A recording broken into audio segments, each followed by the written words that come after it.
The people who embarrass you in public often believe the story ends there, but sometimes the world is only seconds away from learning the truth. The Caldwell family reunion was the kind of event that appeared in society magazines every year. Hundreds of guests filled the grand ballroom of the historic Caldwell estate outside Boston. Crystal chandeliers cast warm golden light across polished marble floors, while a live jazz band played softly near the stage. Wealth, influence, and tradition surrounded every corner of the room. At the center of it all stood Ethan Caldwell, the 39-year-old billionaire heir to one of the most respected business families in America. Beside him stood his wife, Amara Brooks Caldwell. Elegant in a simple navy dress, Amara carried herself with quiet grace despite feeling completely out of place. For 6 years, she had attended family gatherings like this one. For 6 years, she had smiled politely, helped organize charitable events, remembered birthdays, and treated everyone with kindness. Yet somehow, she always remained an outsider. As conversations flowed around the ballroom, Amara noticed familiar looks from several relatives. Some barely acknowledged her presence. Others greeted her with forced smiles before turning away. None of it surprised her anymore. She had learned long ago that respect could not be demanded. It had to be freely given. Across the room, Margaret Caldwell, Ethan's mother, stood surrounded by family members. Dressed in an expensive emerald gown, she carried the confidence of someone accustomed to being obeyed. Her eyes eventually settled on Amara. The expression that followed made Amara's stomach tighten. A few moments later, Margaret stepped onto the small stage near the center of the ballroom. A microphone waited beside a large television screen prepared for a family presentation later in the evening. Guests gradually turned their attention toward her. "Thank you all for coming," Margaret announced with a smile. Applause followed. She spoke about family history, business success, and future generations. Then her gaze shifted toward Amara. The atmosphere changed almost immediately. "Family legacy matters," Margaret continued. "Every member of this family carries the responsibility of protecting the Caldwell name." Several guests nodded. Ethan stood nearby listening. Amara remained still. "Unfortunately," Margaret said carefully, "not everyone understands what that responsibility means." The room grew quieter. Amara felt dozens of eyes turning toward her. Ethan shifted slightly, but said nothing. Margaret continued speaking, making comments that left little doubt about whom she meant. Some guests looked uncomfortable. Others watched silently. Through it all, Amara kept her posture straight. She refused to argue. She refused to create a scene. The pain remained hidden behind calm eyes and a composed expression. Across the ballroom, Ethan met her gaze briefly. For a moment, she hoped he might say something. Anything. But he looked away. That hurt more than the words themselves. Amara lowered her eyes and quietly folded her hands together. The music had stopped. The laughter had disappeared. Even the waitstaff seemed aware that something was wrong. Yet she remained dignified. Then, without warning, the giant television screen behind Margaret suddenly flickered to life. A breaking national broadcast interrupted the scheduled family presentation. The bright newsroom graphics illuminated the ballroom walls. Guests turned toward the screen in confusion. The anchor appeared visibly excited. "Tonight," he announced, "we recognize one of the most influential humanitarian leaders in the nation." Amara slowly looked up, and then, to the shock of everyone in the room, her own name appeared across the screen. The ballroom seemed to stop breathing. For several seconds, nobody moved. Nobody spoke. The only sound came from the television broadcast echoing through the enormous hall. Margaret Caldwell remained frozen beside the microphone while guests stared at the screen in disbelief. Ethan's eyes narrowed as he looked from the television to Amara and back again. The national news anchor continued speaking. "This year's National Humanitarian Excellence Award recognizes an individual whose work has transformed educational opportunities for thousands of children across the United States. Through scholarship programs, community learning centers, and mentorship initiatives, she has changed countless lives." A photograph appeared on the screen. It was Amara. Not the Amara everyone thought they knew. Not the quiet woman standing politely at family gatherings. This image showed her standing beside students, educators, and community leaders. Another image followed. Then another. The screen displayed schools, libraries, and youth centers carrying the logo of the Brooks Foundation. Murmurs spread throughout the room. Guests exchanged confused glances. Several people reached for their phones. Others looked at Amara as though they were seeing her for the first time. The anchor smiled as the broadcast continued. Over the past decade, the Brooks Foundation has provided more than $50 million in educational resources to underserved communities nationwide. Yet remarkably, its founder has declined nearly every public interview and has chosen to keep her work largely out of the spotlight. Ethan felt a strange heaviness settle in his chest. $50 million. The number alone stunned him. But what unsettled him more was the realization that he had never heard Amara mention any of it. Not once. The television displayed footage from classrooms filled with smiling children. Teachers described programs that had saved struggling schools from closure. Parents spoke about opportunities their families never thought possible. Every story pointed back to one person, Amara Brooks Caldwell. Across the ballroom, several members of the Caldwell family looked visibly uncomfortable. Only minutes earlier, some had dismissed her. Some had ignored her. Others had quietly agreed with Margaret's criticism. Now those same faces reflected shock and uncertainty. Margaret herself stood speechless. Her confident smile had disappeared entirely. Amara remained exactly where she was. Calm, graceful, unmoved by the sudden change in attention. The anchor continued. Tonight, during a special ceremony in Washington, D.C., national leaders will honor her contributions to education and community development. Although she rarely appears publicly, her impact has reached every corner of the country. A standing ovation erupted from the audience shown on the television screen. The applause echoed through the ballroom speakers. For a brief moment, it felt as though the applause belonged inside the Caldwell estate itself. Ethan slowly turned toward his wife. Memories began surfacing with uncomfortable clarity. The evenings she spent reviewing documents after work. The weekends she quietly traveled for foundation meetings. The phone calls she occasionally took in private before changing the subject whenever anyone asked questions. He had never been curious enough to ask why. He had simply assumed none of it mattered. How many other things had he overlooked? The broadcast ended with a final image of Amara smiling beside a group of students. Then the television returned to the family presentation screen. Silence settled across the ballroom once again. But it was no longer the same silence. Everything had changed. Ethan looked at Amara, and for the first time in 6 years of marriage, he realized he knew almost nothing about the extraordinary woman standing beside him. The reunion ended less than an hour later, but the atmosphere never recovered. Conversations that had once revolved around business deals, investments, and family traditions now centered on a single topic. Amara. Guests gathered in small groups throughout the estate, quietly discussing the woman many of them had underestimated for years. Some searched for articles about the Brooks Foundation. Others watched clips from the national broadcast on their phones. The more they learned, the more astonished they became. Meanwhile, Amara slipped away from the ballroom and stepped onto a stone terrace overlooking the estate gardens. The cool evening air felt refreshing after the tension inside. Rows of carefully maintained hedges stretched toward the horizon beneath a sky filled with stars. For a few precious moments, she allowed herself silence. Not because she was celebrating, not because she felt victorious, simply because she was tired. Tired of proving nothing while being judged for everything. Behind her, the terrace door opened softly. She did not need to turn around to know who it was. Ethan stepped outside and stopped several feet away. Neither spoke immediately. The distance between them felt larger than the few yards separating them. Finally, Ethan broke the silence. Why did you never tell me? Amara looked toward the gardens. You never asked. The answer landed harder than any accusation could have. Ethan lowered his eyes briefly. It was true. Over the years, he had asked about schedules, events, travel plans, and household details. But he had rarely asked about her dreams, her goals, her work, her purpose. He had assumed he already knew everything important. I had no idea, he admitted quietly. Amara nodded. I know. Her voice carried no bitterness.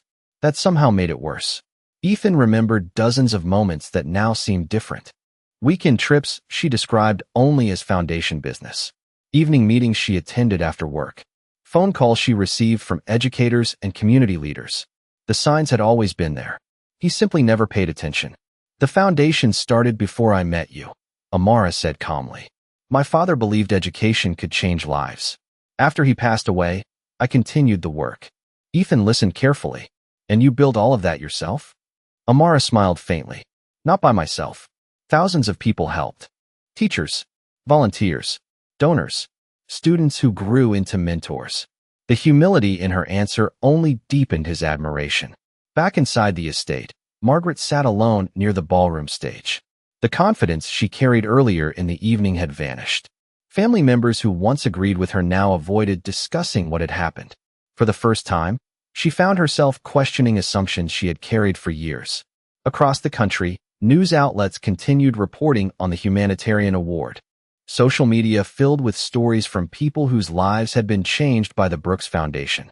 Teachers shared photographs. Former scholarship recipients posted messages of gratitude. The recognition grew with every passing hour. Yet none of it seemed to affect Amara. She remained exactly who she had always been. Kind, grounded, quietly focused on helping others. As Ethan stood beside her beneath the night sky, he began to understand something that money had never taught him. True influence was not measured by headlines or wealth. It was measured by lives touched when no one was watching. And the woman he had overlooked for 6 years possessed more of that influence than anyone he had ever known. Over the following days, the story spread far beyond the Caldwell family. National newspapers published features about the Brooks Foundation. Morning television programs highlighted scholarship recipients whose lives had been transformed through its educational initiatives. Community leaders shared stories about schools that had remained open because of funding Amara quietly helped provide. Everywhere Ethan looked, he saw another example of the impact she had created without seeking recognition. One Monday morning, he sat in his office overlooking downtown Boston while a financial news channel played silently on a screen mounted across the room. The segment unexpectedly shifted from market analysis to a feature about philanthropic leadership in America. Once again, Amara's photograph appeared. The host described her as one of the most influential private donors supporting educational access in underserved communities. Ethan lowered the report he had been reading. A strange mixture of pride and regret settled over him. He was proud of her, yet he could not escape the realization that millions of strangers seemed to know more about her accomplishments than he did. Across the city, Amara continued her work exactly as she always had. She met with educators, reviewed grant proposals, and attended planning sessions for new learning centers scheduled to open the following year. Her calendar remained full, but she never allowed public attention to change her priorities. During a meeting with foundation staff, one executive smiled and said, "The recognition is well-deserved." Amara simply thanked him and redirected the conversation toward the students they hoped to help next. That afternoon, a formal invitation arrived from Washington, D.C. The National Humanitarian Excellence Award ceremony would take place in 2 weeks. Leaders from across the country would attend. The event would be broadcast nationally. The invitation represented one of the highest honors of her career.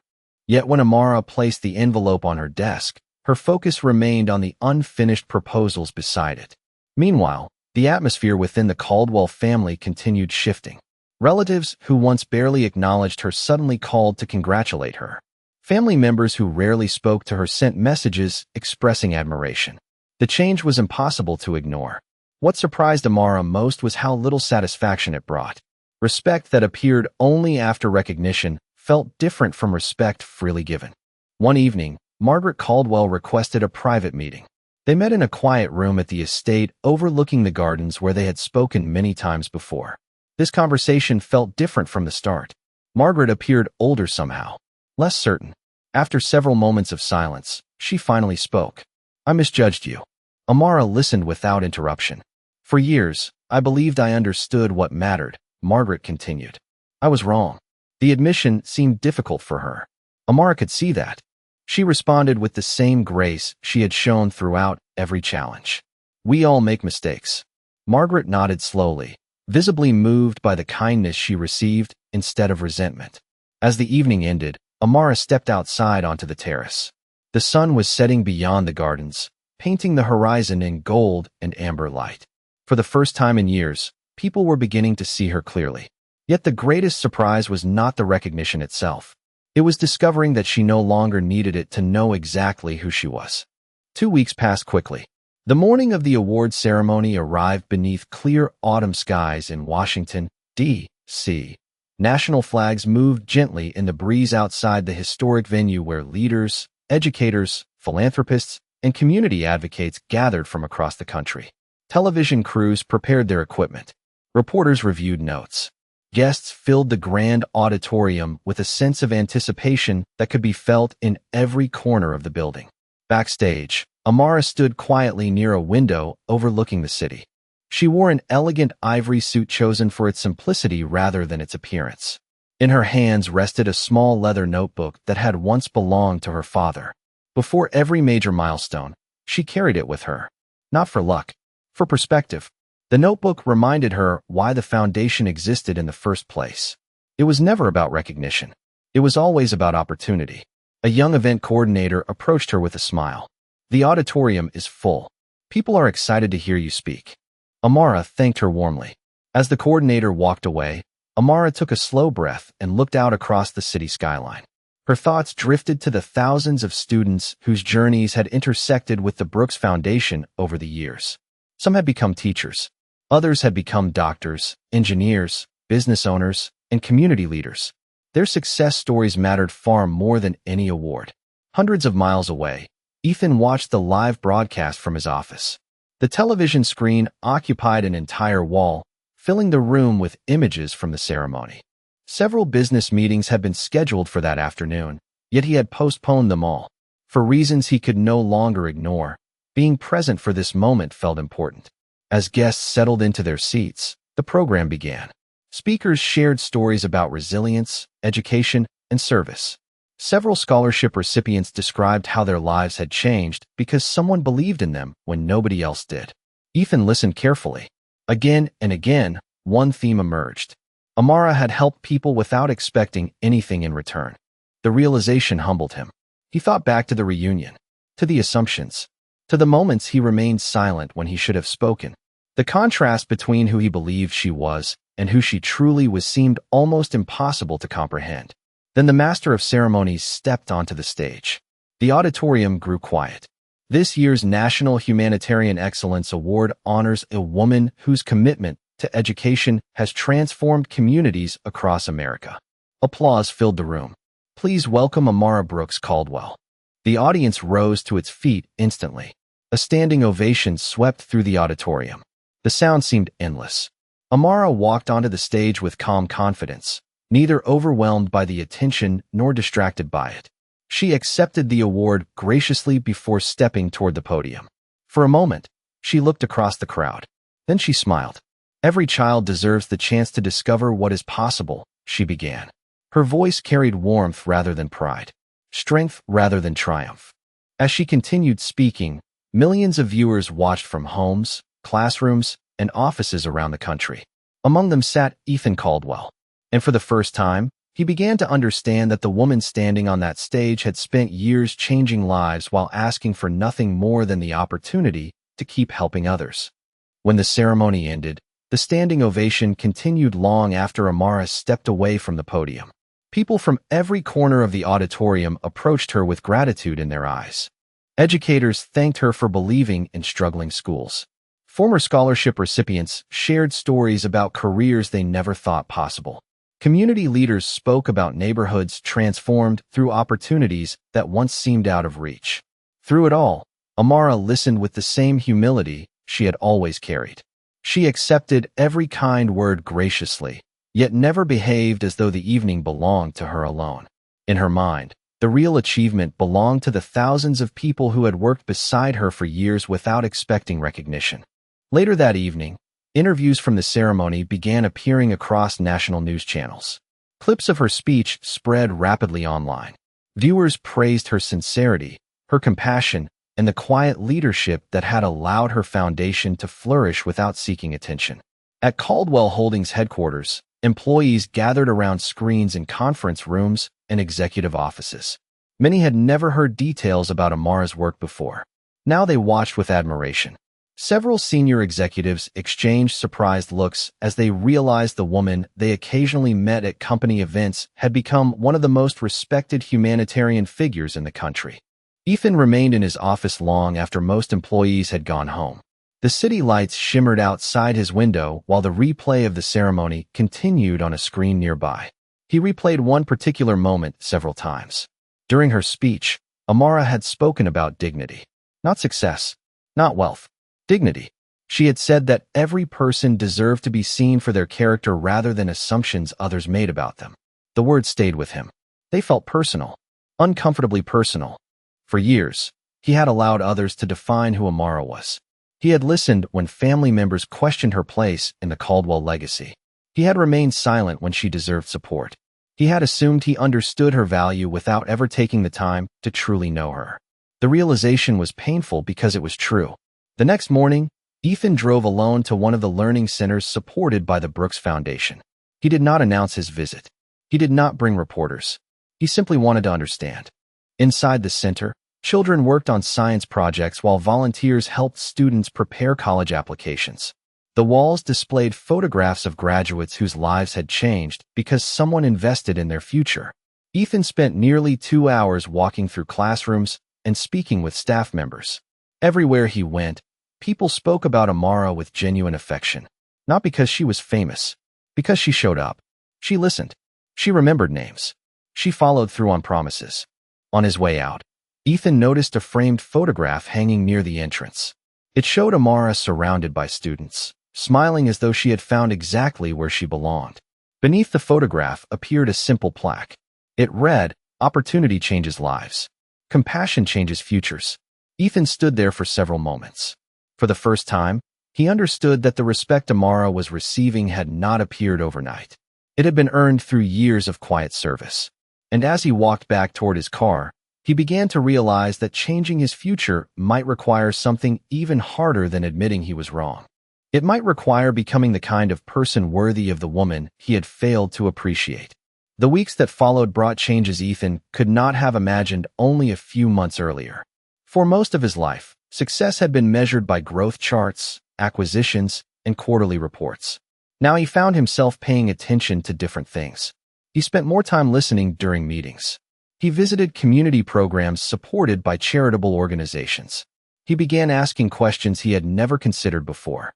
The transformation was gradual, imperfect, and deeply personal. One afternoon, while reviewing documents at Caldwell Holdings, he received an invitation to a regional education summit. Normally, he would have delegated attendance to another executive. This time he accepted. The summit was being held in Chicago and would bring together educators, nonprofit leaders, and business executives interested in expanding educational opportunities. When Ethan arrived, he noticed something immediately. Everywhere he looked, people spoke about impact rather than status, solutions rather than recognition, service rather than prestige. It felt like a different world. During one panel discussion, a speaker described how a single scholarship had changed the course of an entire family's future. Another shared the story of a community center that had reduced dropout rates dramatically. Ethan listened carefully. More than once, he heard people mention the Brooks Foundation as an example of long-term commitment done correctly. At the end of the day, he stepped into a reception hall where guests gathered beneath warm lighting and floor-to-ceiling windows overlooking the city skyline. Conversations filled the room. Laughter echoed softly from nearby tables. Then he saw her. Amara stood near a group of educators, speaking with the same calm confidence that seemed to put everyone at ease. She was not the center of attention because she demanded it. She was the center of attention because people genuinely respected her. Ethan watched as teachers, students, and community leaders approached her one after another. She greeted each person warmly. She remembered names. She asked thoughtful questions. She celebrated other people's accomplishments more than her own. For a moment, he simply observed. Then he realized something that struck him harder than any business setback ever had. The version of Amara he was seeing now was not new. She had always been this person. The only difference was that he was finally paying attention. Later that evening, after most guests had departed, Ethan found himself standing beside a large window overlooking the lights of Chicago. Amara joined him a few moments later. Neither seemed uncomfortable with the silence. It felt mature, honest. Ethan looked out across the city before speaking. I spent years thinking I understood what mattered. Amara waited patiently. The truth is, I was looking at the wrong things. She studied him quietly. There was no judgment in her expression, no satisfaction, only understanding. Ethan nodded slowly. I cannot change the past. No, Amara replied gently. None of us can. The city lights reflected in the glass before them.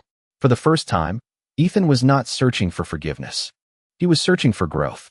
And as Amara stood beside him beneath the glow of the skyline, he understood that some people enter your life to support your success, while others teach you what success actually means.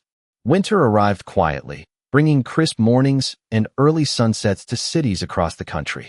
By then, the impact of the National Humanitarian Excellence Award had reached far beyond a single ceremony.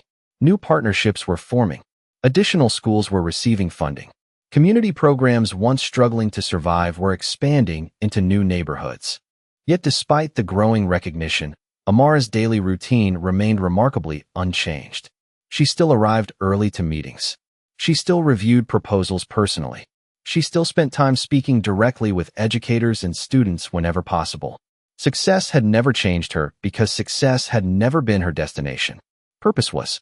One December evening, a major philanthropic organization hosted a national leadership gala in New York City. The event brought together some of the most respected voices in education, healthcare, and community development. Crystal chandeliers illuminated the grand ballroom, while television cameras documented the evening's celebrations. Amara attended as an honored guest. When she entered the room, dozens of people greeted her warmly. Some thanked her for her work. Others shared stories of lives transformed through programs she helped create. Across the ballroom, Ethan watched quietly. He had been invited as a business leader and donor, but he spent much of the evening observing. What struck him most was not how many people recognized Amara. It was how genuinely happy they seemed to see her. Their admiration was not based on wealth or status. It came from gratitude, respect, trust. Throughout the evening, several speakers took the stage to discuss leadership and service. Near the end of the program, the host surprised the audience with a special presentation honoring individuals whose work had created lasting social impact. One by one, names appeared on a large screen above the stage. Then Amara's photograph filled the room. The audience immediately rose to its feet. The applause was thunderous, not because she had sought attention, because she had earned it. Ethan joined the standing ovation along with everyone else. As he clapped, he remembered the reunion months earlier. He remembered the silence, the assumptions, the failure to defend someone who deserved far better. The memory still hurt, but now that pain had become something useful, a reminder of the person he never wanted to be again. When Amara stepped onto the stage, she looked out across the audience and smiled. Recognition is meaningful, she said softly. But the real reward comes from watching someone discover possibilities they never believed existed. The room grew quiet. Every word carried sincerity. The future belongs to people who choose kindness when it is easier to look away. To people who create opportunities instead of barriers. To people who remember that every human being deserves dignity. The audience erupted into applause once more. Ethan felt those words settle deeply inside him. Months earlier, he might have heard them as a speech. Tonight he heard them as truth. As the evening came to an end, guests gathered beneath the warm glow of chandeliers, while snow began falling gently outside the ballroom windows. The city shimmered beneath the winter sky, and standing among leaders, educators, and dreamers from across the nation, Amara represented something far greater than personal success. She represented what becomes possible when character remains stronger than criticism, when purpose remains stronger than pride, and when a person chooses grace long after the world expected bitterness. Spring arrived with clear skies and fresh beginnings. Nearly a year had passed since the evening that changed everything. Across the country, new educational centers had opened their doors. Scholarship programs continued expanding. Thousands of students were preparing for futures that once seemed impossible. At the center of much of that progress remained Amara. Yet despite the recognition, the awards, and the national attention, her greatest satisfaction still came from the simplest moments. A student receiving an acceptance letter. A teacher sharing a success story. A young person discovering confidence for the first time. Those moments mattered more than headlines ever could. One Saturday afternoon, a community center in Boston hosted a celebration marking the opening of its newest learning wing. Families filled the building with laughter and excitement. Children carried science projects through brightly decorated hallways. Volunteers welcomed guests near the entrance. Amara arrived quietly, hoping to spend time with students before the formal ceremony began. Instead, she found herself surrounded by grateful parents, educators, and former scholarship recipients eager to share how their lives had changed. She listened to every story with genuine interest. Across the room, Ethan watched from a distance. Over the past year, he had devoted significant time and resources to educational initiatives, not to impress anyone, but because he finally understood their importance.